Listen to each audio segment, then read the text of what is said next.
Having worked with many of them myself, I know for a fact that working in British television today, we have some of the best costume designers in the world. And their skills are many. They have to try and bring to life character through their unique vision at one end of their spectrum, and at the other cope with an actor who is absolutely adamant that he hasn't put on weight since the last fitting. Let's have a look at some of the nominees. Costume design. Joanna Eatwell, Eric and Ernie. Poor Arthur. He must have tripped over Des O'Connor.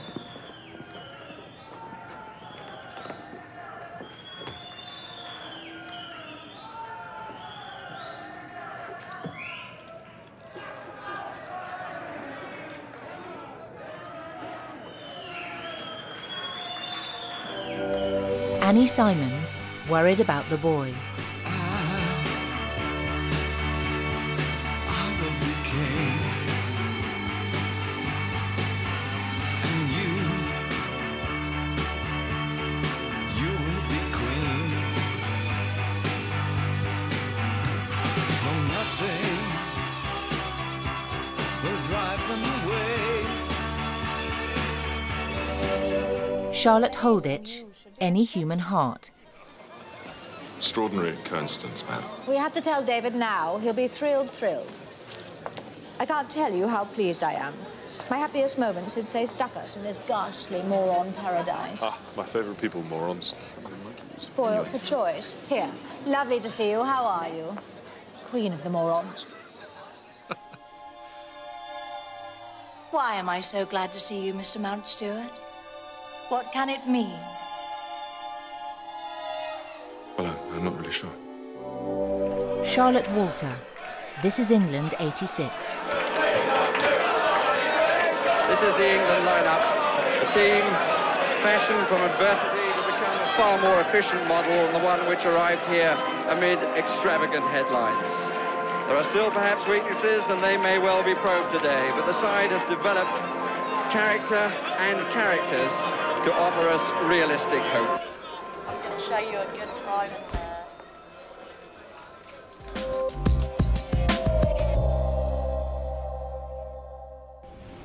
And the BAFTA goes to Annie Simons for Worried About the Boy.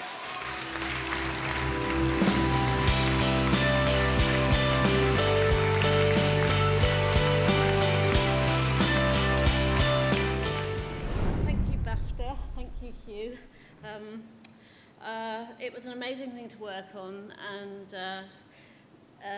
particularly because I was there the first time in those clubs with all those scabby boys.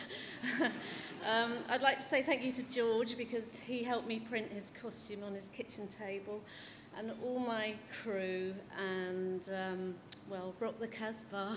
Thank you. Annie, congratulations on winning the BAFTA. How does it feel?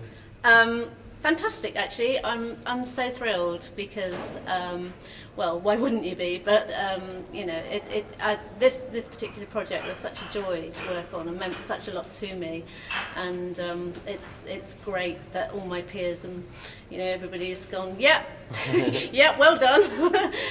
Yeah, no, and how many people did you have on your team working on this? Gosh, I have no memory for numbers at all. There were several. Claire Hardacre was my main man, except she's a girl, and Annette, and I think there were about 4 close, and then there was an army of babies who we shipped in. Right. Yeah. And the 80s is a great period, which you presumably had quite a lot of fun with, and there's also a lot of examples of 80s clothing still around. So did that help you in this kind of period drama? Well, the thing is, I actually am vintage stock myself. Right. I was there at those clubs, and actually what's quite interesting is we created looks that we'd kind of made up on the night before we'd gone out again for the film. So it was quite a weird process in a sense, because it was like, oh right, well that can be so and so. When we were going through the extras, saying, oh well, he looks like that, we'll do him like that, you know. And it was like dressing up to go out to a club every night. Actually, it was a joyful experience. And presumably then you get a good response from viewers, whom a lot of would have been there at the time. Yeah, no, fantastic feedback. It was really well received, and yeah, I mean, all the old, you know, clubbers kind of crawled out of the woodwork and seemed very pleased and sort of well represented, actually, which was quite nice. I was going to say, did you speak to any of the people involved? Well, yeah, George, in fact, I used to make stuff for him when he was a superstar. Right. He's only a superstar now. You know, I worked with Culture Club and several bands.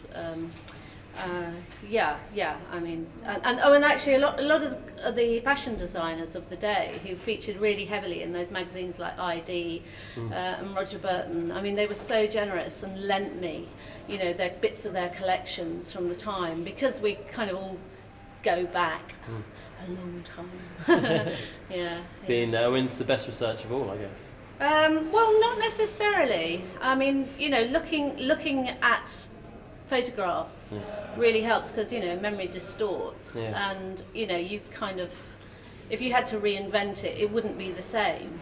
So I think the challenge was to really, you know, it was like, actually, to be honest, it was like doing any historical drama, except somehow it had a kind of personal edge for me, really. Yeah. Well, congratulations, and you've got a personal reward there as well. Oh, thank you. Thank you. Well done.